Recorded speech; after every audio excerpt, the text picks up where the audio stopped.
Hi and welcome back to the Citizen channel. Hope you're all staying safe and well. And a new feature, this is the first one in this little feature. Hope you like it. Let us know what you think anyway. Little feature we're going to be calling Bloody Penalties. Yes, I'm going to take you back to 1981. And of course, we're talking penalty shootouts, aren't we? They've been around for a long time. I even remember games were decided by the toss of a coin. Yes, I am that old, unfortunately. So this had to be a better way, surely. They've come up with other ideas, of course, here and there. But love them or hate them, titles are won based on them. Even early round cup matches can make heroes and villains for years to come, or shatter fans' dreams, of course, at club and international level. Today we look at the first ever penalty shootout in an English cup tie, and it happened on the 28th of October 1981 in the League Cup second round, second leg at the Victoria Ground, a match between, well, it's obviously us, Stoke City and Manchester City. It was a cracker. Well, the penalties were a cracker anyway. I'm not too sure about the game, so we'll have a look at that today. Please, if you're new to the channel, push that subscribe button, push the bell notifications. Everything City past and present, of course, lots of different things. Hope you enjoy. Spread the word if you can, guys, much appreciated. And if you do get a chance, you can give us a little thumbs up for this, a little like. That'd be great. And as ever, please let us know if you were there that night. Let us know your memories of this one. Yeah, before we look at the moment in history, how were we and Stoke doing in October 1981? Well, of course, we'd visited the Victoria Ground in September. I've got a vlog out there about this one, in what was a famous game in itself, as half the ground was sky blue and white, and we witnessed a 3-1 Manchester City win with a couple from, of course, legend Trevor Francis on his debut. City, though, had just won one of our subsequent 8 league games after this memorable day, and Stoke were just as bad. They'd only won one from the last 9. In the league, both City and Stoke sat next to each other. Stoke sat in 15th place from 22 teams, and we were a place below them. Yeah, we were placed below them in 16th. Both teams had 13 points from 11 games. So as ever, the cup was always a welcome distraction. The managers always commented on it in the programmes, etc., for both teams away from the pressure of league football. Both, of course, had won the League Cup, Stoke beating Chelsea in 1972. Us, of course, twice in 70 and 76. We'd also lost a final each as well. City, sadly, the one my first Wembley final in 1974. And Stoke had lost one in 1964 when the final was a 2-legged affair. They'd beat us in the semi-finals that year as well. The two teams had also met in round 2 the previous season. That time Stoke were at home in the first leg. It finished 1-1, and City finished it off at Main Road 3-0 to win 4-1 on aggregate. This was, of course, second leg, and City had taken a 2-0 lead there that night, and confidence was pretty high at Main Road in front of a crowd of 23,146 on the 7th of October. The City team that night that won 2-0 was Corrigan, Ranson, Wilson, Reid, Bond, Caton, Chewett, O'Neill, Hutchinson, Hartford, Reeves, and the sub was Boyer. So we'll have a quick look at that before we look at this momentous game and this historic game, because it was. We'll have a look at this first game. We'll go over to the match report for this first leg, which featured in the City vs Stoke City Match magazine on the 19th of September 1987, put together by John Maddox. He says, the first leg was played at Main Road on October 7th and heralded the return of City of Asa Hartford from Everton. Asa came straight into an injury-plagued team. Expensive signing Trevor Francis was sidelined through injury, along with Paul Power and Jerry Gow, and Phil Boyer was dropped to sub on the night. The game was always an interesting one, City doing the bulk of the attacking, but too often lacking someone to finish off the moves where it mattered. The Potters proved to be extremely useful on their breakaways in the second half, were to mount a maintained period of attack, but to no avail. The Blues went in front after 16 minutes. Clyde Wilson took a throw-in to Kevin Reeves, who wasted no time in putting the ball across the penalty area from the left. Defender Dennis Smith, so often a victim of broken bones, opted this time to break his keeper's heart as he placed a strong header past Peter Fox. But Smith and his defending colleagues had plenty of opportunity to atone for their slip-up. Tremendous pressure was put on them by the powerful running of Dennis Chewett, Martin O'Neill, Nicky Reid and Hartford, and they kept the Blues out. Fox made some excellent saves, and there were mutterings from the majority of the crowd as the Blues wasted chances. Another one was fitted away after 63 minutes when Chewett took a penalty after Brendan O'Callaghan had shoved him off the ball. The Stoke keeper threw himself to his right and gathered the ball safely.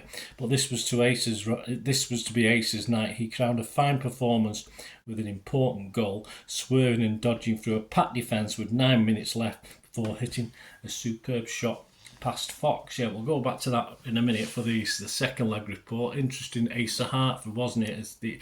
Sometimes these ironies happen, but we'll hear more about his effect in this second leg, of course, in a few moments. Of course, it was a much needed win for us. We just had 2 0-0 draws at Main Road against United and Forest. So we'll go on to the night of the replay. The City fans travelling by coach had paid the princely sum of £2.25 through the travel club, discounted of course, and those travelling by train, and the station was pretty near if you've been by train to Stoke. All good fun. The train was £2. The matchday programme cost the sum of 30p, which was the same as ours. Ex-Blue Mike Dole, of course, was a Stoke player at the time, but was struggling with injuries soon after that Trevor Francis debut game. I think he picked up an injury in the very next game, and he didn't feature in either of the 2 legs for this. Stoke were managed by a guy I don't know too much about called Richie Barker. City, of course, Johnny Bond was our manager. That night, the attendance at Victoria Ground was 17,373. I'm not too sure how many Blues. There was a few there. The referee was a certain Clive Thomas, who was very well known in the day. Stoke team: Fox, Evans, Hampton, Dodd, O'Callaghan, Smith, Johnson, Heath. That's Adrian. Chapman, Bracewell, Maguire, and the substitute was Griffiths. He came on in this game.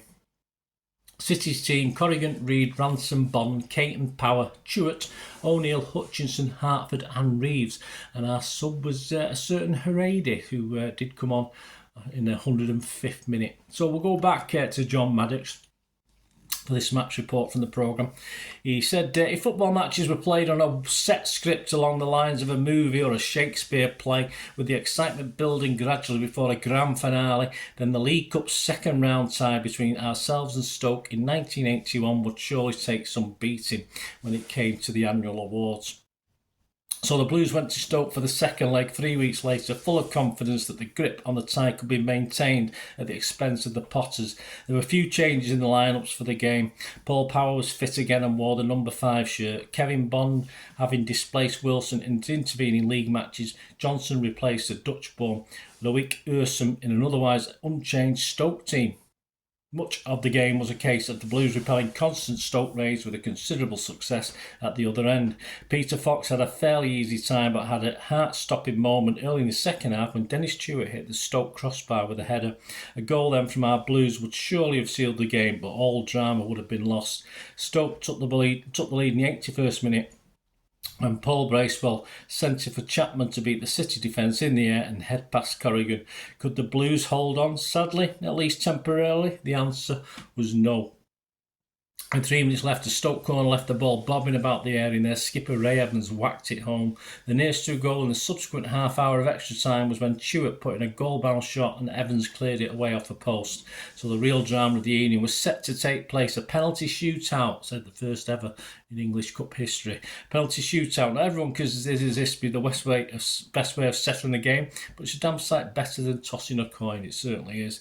Chewett successfully took the first, followed by Evans, Kevin Reeves, Brendan O'Callaghan and Tommy Caton. So far, so good. It was 3-2 to the Blues. Up stepped Chapman, who committed the unforgivable sin for a striker who missed completely. Asa Hartford then placed his shot too close to the keeper and enabled Fox to save. So the hero of the first game, ironically, at that stage let us down, unfortunately. Adrian Heath levelled the scores, both teams having taken 8 shots. Kevin Bond put us in front, Bracewell wiped it out, Power restored the lead, Johnson cancelled it. 5-all, sudden death had become the order of the day. Ray Ransom raised the Blues' hopes, Dennis Smith lowered them. 6-all, then it went to 7-6, Tommy Hutchinson, 7-7, Peter Hampton, 8-7 thanks to Nicky Reid, 8-8 no thanks to Alan Dodd. Up came our new Norwegian international, Arge Heredi, who had entered the arena during extra time, replacing Martin O'Neill, and Arga scored to take the tally to 9-8. It was now the turn of the Stoke sub Peter Griffiths. The crowd fell silent as he ran up, not hard, hit the ball, and the victorious Blues leapt in the air, players and fans, as Joe Corrigan made a marvellous save. We were through, but not until we'd have survived a nail-biting period which brought a fitting climax to 2 marvellous games. There you go. So we dominated at home, they dominated at their home. I think that was par for the course at that time. Of course, for those, well, as I mentioned there, a coin toss might have been less nervy. It was certainly something fairly new to us.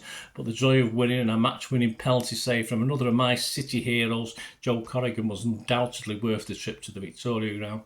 City would beat Northampton 3-1 at Main Road in round 3, but yes, lose 1-0 at Barnsley in the next round. In the league, we finished a respectable 10th, Stoke a safe 18th.